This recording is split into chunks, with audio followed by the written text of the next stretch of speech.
In 1901, with the blessing of President James B. Angell, a group of highly engaged juniors called the Hot Air Club transformed themselves into the Michigamua Senior Society. Their original charter asserts their purpose is to foster loyalty to our alma mater and promote good class fellowship. Today, the seniors follow a similar mission and continue their motto of over a century to fight like hell for Michigan.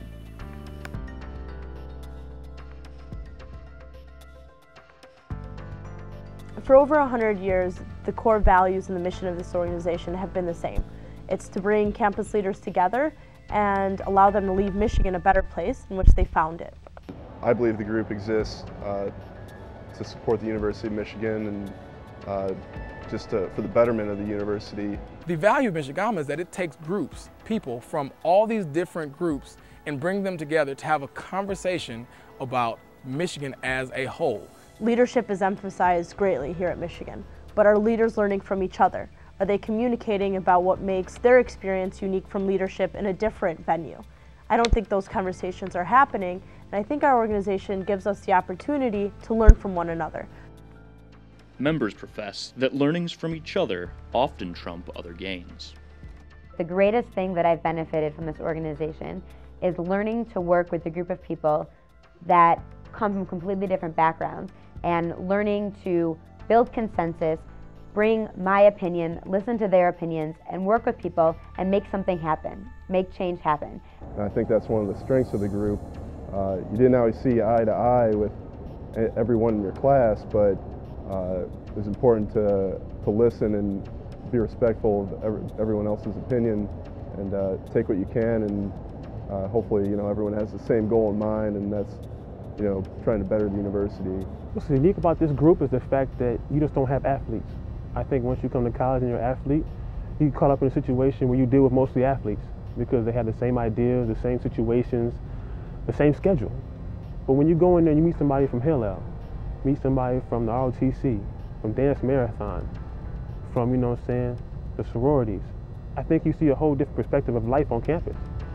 And that's what makes it special. Personally, I felt that I had a lot to gain from joining this organization. On campus, I strive to educate people about my community, the Arab community, and try to humanize my community and all the things that we're going through right now. And I thought, what better way to do it than in a room full of people that have probably never met someone like me, probably don't understand me or where I come from or the issues that my community is going through.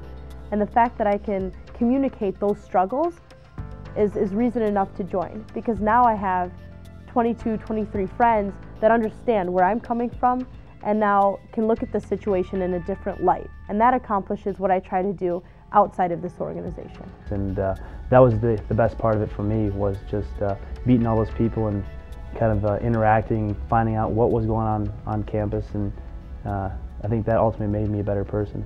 It's great because these things that I've learned and these experiences and observations I have, they make me a better leader. And when I'm a better leader, my community, the soccer team, they're better, and that makes Michigan better. Where the group has fallen short is communicating who we are and what we do. And as a result of that, there's this conception around some parts of campus that this is some sort of skulls and bones type networking institution. That's not what it is at all. It's not about the individuals. It's never been about the individuals. It's about Michigan and what we can do to make Michigan a better place. And while a lot of groups are built to do things and have that direct mission, what Michigamua was created for was to step back, to really analyze what is going on campus, and from time to time, make things happen. But it's all on that bedrock of selfless love for Michigan. The reason the activities that we chose to engage ourselves in were not blasted on the front page of the Michigan Daily is because we felt there was some value in quiet service. During our meetings, we discuss a wide variety of topics. This year, for example, we had individuals discussing what it's like to serve in our Army, or to potentially serve in our Army, and at the same time we had individuals that represent communities that have been affected by this very war. And how do you go back to those communities and lead discussions about being an American and being an Arab American at the same time? Then we have captains of different sports teams that are affected by injuries, and they have to lead from the sidelines. And how do they overcome that? What motivates them to keep doing that? And all these different things they're unique in their own way, but there's a lot to learn about how other individuals overcome those obstacles and how they stay motivated to serve their communities.